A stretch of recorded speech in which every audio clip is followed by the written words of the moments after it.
आदरणीय professor R C Maheshwari जी, आज के इस कार्यक्रम में उपस्थित विभागाध्यक्ष, संकाय सदस्य और प्रिय विद्यार्थी,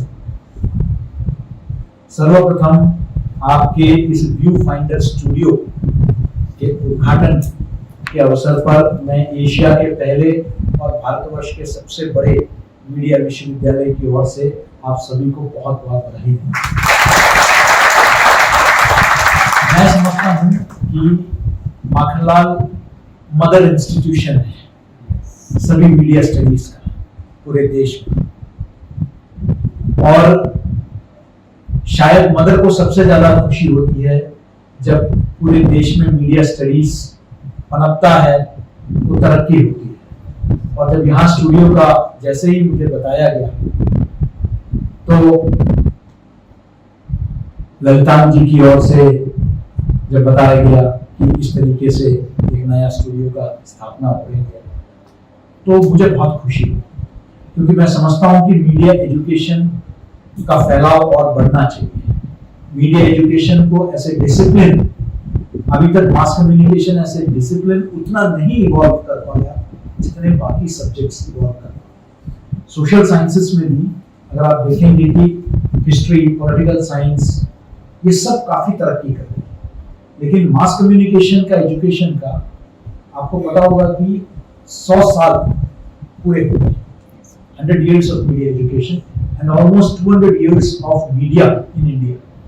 एनी बेसेंट ने फ्रीडम स्ट्रगल के दौरान मीडिया एजुकेशन भारत में शुरू किया था और आज लगभग 100 वर्ष हो गए, लेकिन 100 वर्ष के हिसाब से हम उतना आगे नहीं बढ़ पाए मीडिया एजुकेशन की दिशा में।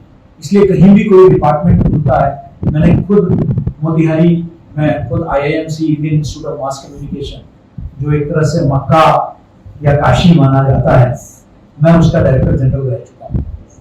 और मैंने खुद university of petroleum energy studies का, मैंने स्कूल ऑफ मॉडर्न मीडिया की स्थापना मैंने की। मोतिहारी में सेंट्रल यूनिवर्सिटी ऑफ बिहार में department of journalism mass communication मैंने शुरू किया, पाटलिपुत्र यूनिवर्सिटी में शुरू किया। अवध विश्वविद्यालय में जो मीडिया लैब है वो भी मुझे वो दिन याद आ गए, वो भी मैंने अपने हाथों से ही मैंने उद्घाटन किया।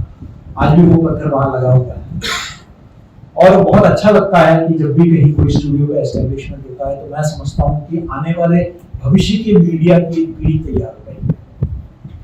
और मैं लगभग 35 वर्ष से इस क्षेत्र में काम कर रहा हूँ और मुझे उम्मीद भविष्य के इस पीढ़ी से, और मुझे खुशी है कि IES यूनिवर्सिटी और मेरे बड़े पुराने संबंध, भले ये मेरा पहला विजिट, लेकिन माहेश्वरी जी से भी मैं पहले मिल चुका हूँ और आपके पुराने प्रतिनिधि, उनके साथ तो अभी परसों भी मैं नागपुर में यादव साहब के साथ में तो बड़े अच्छे संबंध मेरे रहे। और तब IES यूनिवर्सिटी से ये इन्विटेशन आया तो मैंने कहा कि मेरे लिए ये अवसर यहाँ के संकाय से और यहाँ के प्रिय विद्यार्थियों से, मैं समझता हूँ कि मीडिया का हर विद्यार्थी हमारा विद्यार्थी, उसमें कोई भेदभाव नहीं कि वो माखनलाल में हो।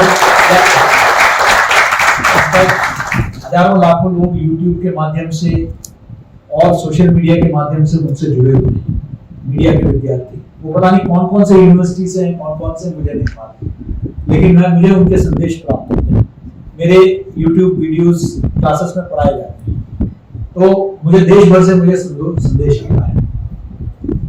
और मैं आपको 2-3 बातें कहना चाहूंगा इस अवसर पर।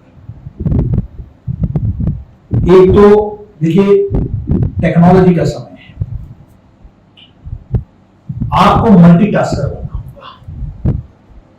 आप में से अगर कोई सोच रहा है कि मैं सिर्फ प्रिंट जर्नलिज्म में जाऊंगा या इलेक्ट्रॉनिक मीडिया में जाऊंगा, तो इस सोच को आपको बदलना होगा। आज आप मीडिया में तभी कामयाब हो पाएंगे जब आप लिख भी सकेंगे, बोल भी सकेंगे, आप सोशल मीडिया को भी आप उपयोग कर पाएंगे। आपको मल्टीटास्कर बनना होगा। ये इसलिए आपको लगातार अभ्यास की जरूरत है, रियाज उसकी बहुत आवश्यकता है। देखिए, मैं उस जमाने में अपने डिक्शन को देखिए, मैं मूलतः दक्षिण भारत से, लोग मुझसे कहते हैं सर आपकी हिंदी इतनी अच्छी। ये ऐसे नहीं होती, ये अभ्यास के कारण। लगातार मैं अंग्रेजी हो या हिंदी हो, उस जमाने में टेप रिकॉर्डर रखता था और मैं बीबीसी के न्यूज सुनता था। रात को माता पिता सो जाते थे 11-12 बजे, बीबीसी का रेडियो का न्यूज सुनता था। उसको मैं सुन के एक्सेंट समझता था और अखबार को देखकर पढ़ता था और उसको अपने टेप रिकॉर्ड में टेप में लगा के और उसके बाद उसको प्ले करता था ये देखने के लिए कि मेरी आवाज कैसी है, कितना इंप्रूवमेंट हुआ है। ऐसे पता नहीं कितने वर्षों का अभ्यास, उसके बाद जाके हम इस स्तर पर पहुंचे। तो लगातार कोई भी काम करो तो उसमें अभ्यास जरूरी है। अगर आप एंकरिंग करने का सपना देखते हैं तो आपको एंकरिंग किए बगैर नहीं कर सकते, आपको अपने उच्चारण पर काम करना पड़ेगा। देखिए, हम सब भारतवर्ष, अंग्रेजी हमारी मातृभाषा नहीं है, हम सबके अलग अलग भाषाएं, ज्यादातर हिंदी भाषी है, बाकी और पंजाबी है, हिमाचली है, डोगरी है, पंजाबी है, कन्नड़ है, तमिल है, बांग्ला है, और एक शब्द है मातृभाषा प्रभाव, उसको अंग्रेजी में कहते हैं MTI, मदर टंग इन्फ्लुएंस। यानी कि हम जब बात करते हैं, मैंने अच्छे अच्छे वरिष्ठ पत्रकारों को सुना है, बिहार से हमारे मित्र हैं, वो जब बात करते हैं तो बहुत बढ़िया पत्रकार है, लेकिन कहेंगे कि उस सड़क में वो सड़क बोलेंगे, सड़क नहीं बोलेंगे। तो ये मदर टंग इन्फ्लुएंस आपको, अगर एक अच्छा एंकर पॉडकास्टर बनना है तो आपको इस मदर टंग इन्फ्लुएंस को रिड्यूस करना होगा, और ये प्रैक्टिस, ये आपको अपने वॉइस मॉड्यूलेशन से। आज इतने एवेन्यूज खुल गए हैं कि आज नौकरी क्रिएट करने की स्थिति में है आज की युवा पीढ़ी, क्योंकि टेक्नोलॉजी आज आपके हाथ में है। आज आप सीधे सीधे, पहले मुझे लेख लिखना पड़ता था, कहीं छपता था, नहीं छपता था, कोई भरोसा नहीं, अगर छप भी गया तो कितने लोग पढ़ेंगे। आज मैं फेसबुक में पोस्ट करता हूं, मैं सीधे सीधे 5000 लोगों तक पहुंचा। ट्विटर में करता हूं तो मैं लाखों लोग। तो माइक्रो ब्लॉगिंग से लेकर, ब्लॉगिंग से लेकर, पॉडकास्ट से लेकर, आज आपको अपना पोर्टफोलियो तैयार करना पड़ेगा। आप जॉब मार्केट में उतरेंगे, आप अपना CV लेके देखेंगे तो कोई ध्यान नहीं देगा। आप अपना पोर्टफोलियो बनाइए, मेरा ये YouTube चैनल है, मेरे इतने फॉलोअर्स, मेरा ये ट्विटर हैंडल है, मेरे इतने फॉलोअर्स, उसके बेसिस पर आपका सिलेक्शन। और कंटेंट क्या है, सिर्फ टेक्नोलॉजी से काम नहीं चलेगा। और ये कंटेंट कहां से आ रहा है,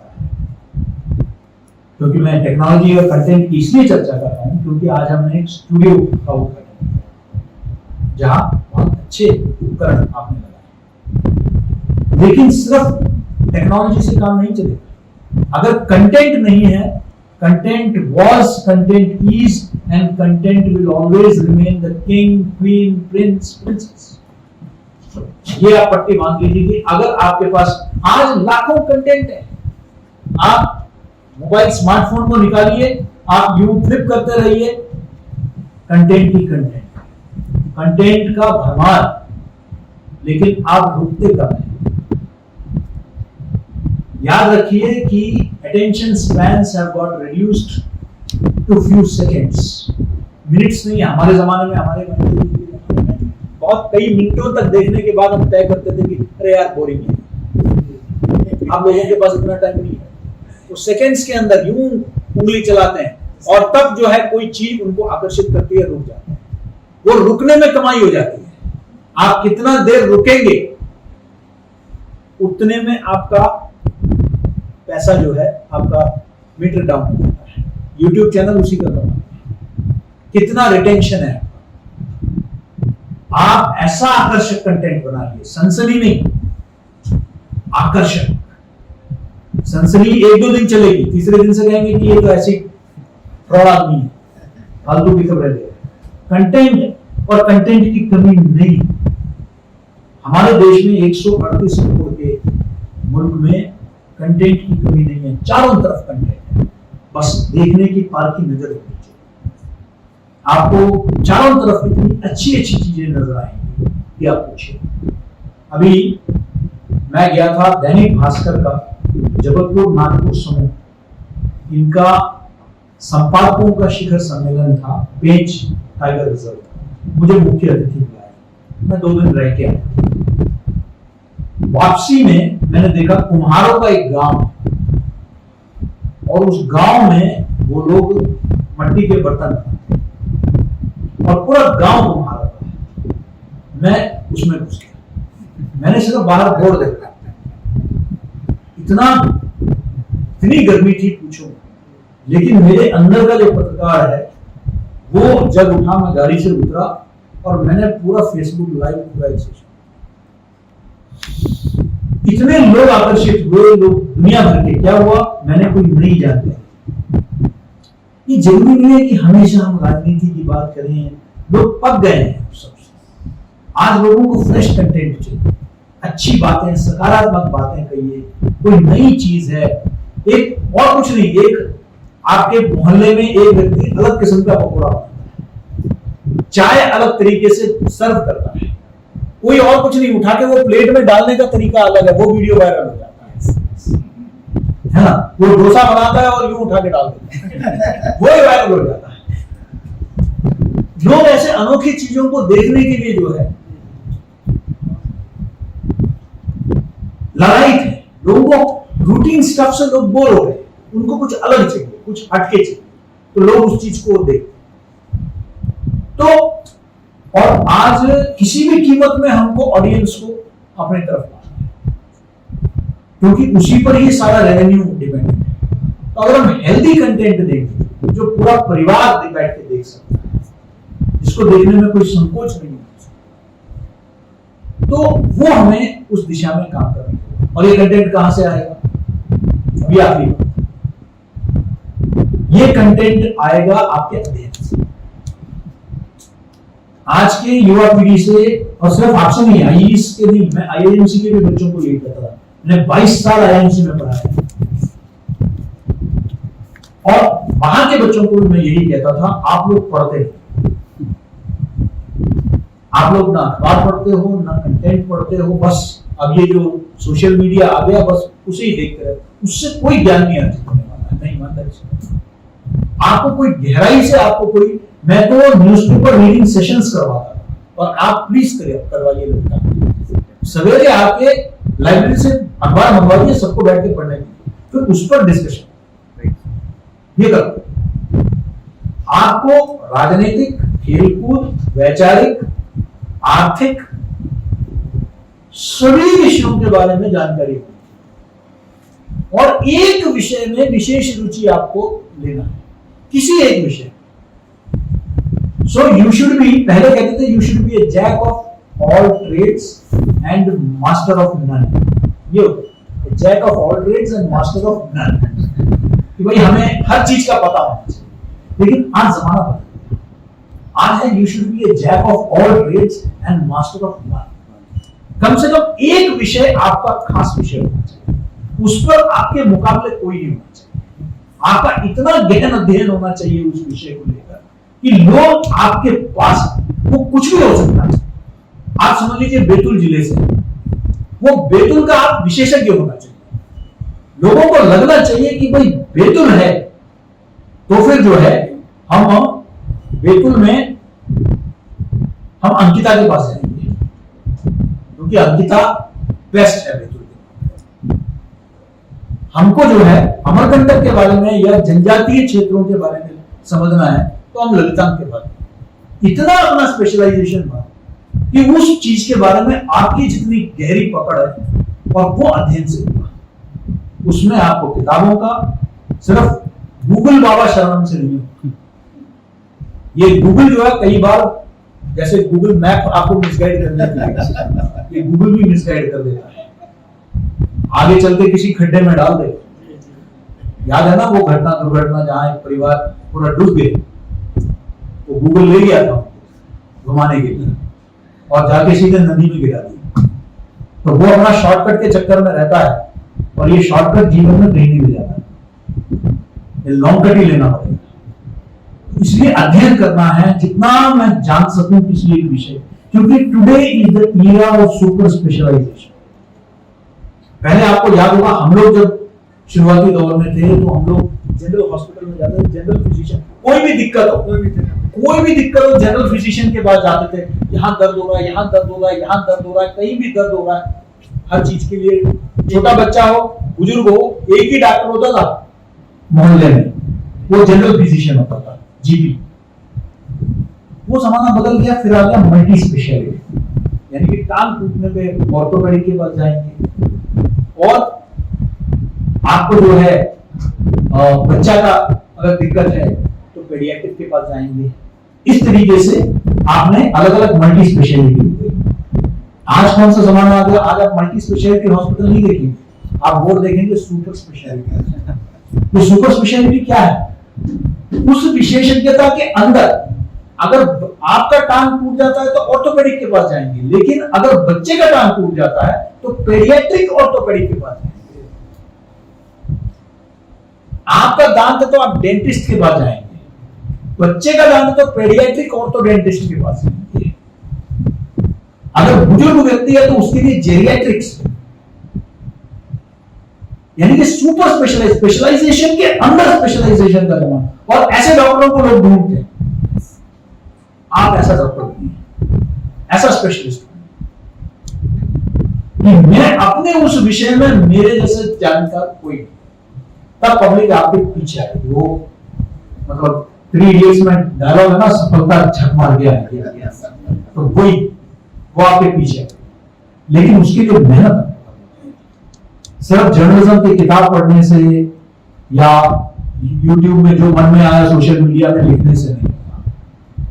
और अंतिम बात कह के मैं अपनी बात को विराम देता हूं। क्या है, आदतन प्रोफेसर, 1.5-2 घंटे बोलने की आदत है, कहीं ना कहीं तो रोकना पड़ेगा, ब्रेक लगाना पड़ेगा।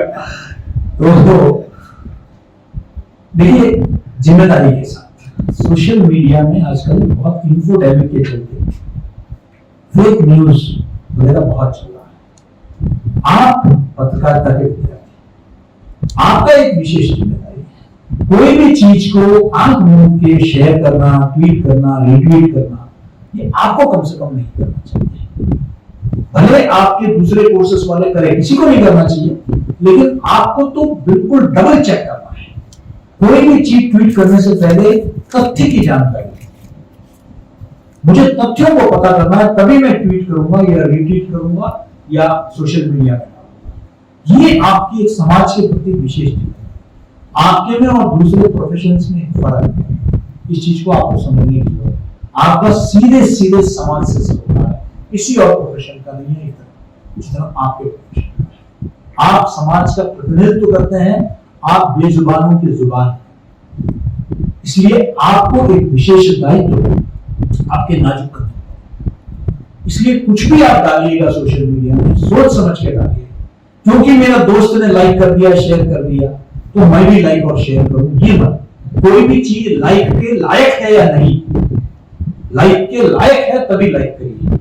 B a little more choosing कि किस चीज को हम ट्वीट करें, शेयर करें, क्योंकि समाज में बहुत उससे विद्वेष बढ़ता है। हम लॉन्ग टर्म में, शुरुआत में तो कुछ हमको लाइक्स मिल जाए, लेकिन लॉन्ग टर्म में हम समाज को और देश को, वो हमारा एक विशेष दायित्व होता है, और आपका विशेष दायित्व है समाज के लिए। मुझे विश्वास है कि इस स्टूडियो में अच्छे अच्छे प्रोग्राम बनेंगे। यहाँ मैंने कुछ सुझाव भी दिए हैं, आप एक बढ़िया सा न्यूज चैनल के रूप में उसको तैयार करिए, बच्चों को खूब फील्ड में उतारिए। ग्राउंड रिपोर्टिंग सबसे जरूरी होता है, डेस्कटॉप रिपोर्टिंग ने मीडिया को खराब कर दिया पूरी तरीके से। आप जमीन पे जाके, गर्मी है, सर्दी है, मैं कश्मीर, अफगानिस्तान, पाकिस्तान, दक्षिण अफ्रीका, नेपाल शाही हत्याकांड के दौरान मैंने पूरे दुनिया का दौरा, और सबसे कठिन परिस्थितियों, मुझे 2 बार कश्मीर में आतंकवादियों ने उड़ाने की कोशिश मेरे रिपोर्ट से, मेरे रास्ते में आईडी लगा दिया। तो मैं ये सब अनुभव इसलिए शेयर कर रहा हूं, ग्राउंड जमीनी हकीकत को अगर समझना हो, वरना फिर गूगल बाबा के भरोसे आप मतलब आपको ये नहीं पता कि भाई भोपाल में क्या हुआ है, आप इधर बैठे हुए हैं, राती भर में बैठ के आप तय कर रहे हैं कि भोपाल में क्या हुआ। भोपाल में जाइए, देखिए क्या हो रहा है, गांव में जाइए, देखिए क्या हो रहा है, उसके बाद असली रिपोर्टिंग होती है। सिर्फ गूगल में देखकर जो है वो रिपोर्टिंग नहीं होती है, जमीन में उतरना पड़ेगा। मैं तो मजाक में कहता हूँ कि एक जमाने में अंग्रेजों की तरह गोरा था, फील्ड में उतर के ऐसे हो गया।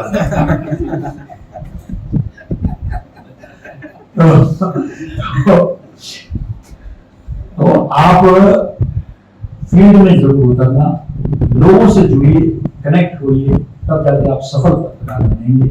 मुझे विश्वास है कि इन विद्यार्थियों में देश के बेहतरीन पत्रकार बैठे हुए हैं और आप आईएएस का, समाज का, मीडिया का, देश का नाम रोशन करेंगे, ये मुझे पूरा विश्वास है। पुनः आपसे मुलाकात होगी किसी और ऐसे ही अवसर पर, जब आप कुछ और बड़ा बनाएंगे तो हमें भी उसमें भागीदार बनाएंगे और आपको पुनः विश्वविद्यालय को और विभाग को भी, सभी संकाय को भी और विद्यार्थियों को इस स्टूडियो के उद्घाटन का बहुत बहुत बधाई। और हमसे जो भी आपको सहयोग की अपेक्षा है उसको हम पूरा करने का प्रयास करेंगे। धन्यवाद।